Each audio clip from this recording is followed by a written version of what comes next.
For example, in reference to the COVID vaccines, Biden said, which we didn't have when I came into office.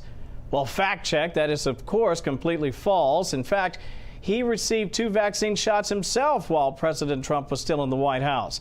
By the way, he did promise that COVID vaccines would be available for all Americans by the end of July. We're talking about 600 million doses, give or take, by then. And his comment late in the evening that, quote, minorities don't know how to use or don't know how to get online in response to a question about racial disparities in COVID vaccines will likely get a bit of attention tomorrow as well. Shannon, an interesting night to be sure.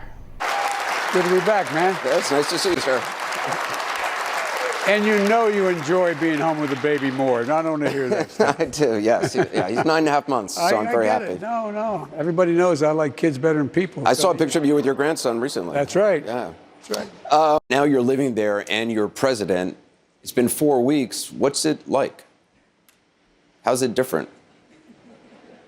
I get up in the morning and look at Jill and say, where the hell are we? By number one, not defunding the police. We have to put more money in police work. So we have legitimate community policing, and we're in a situation where we change the legislation. No one should go to jail for a drug offense. No one should go to jail for the use of a drug. They should go to drug rehabilitation. Drug rehabilitation, number one.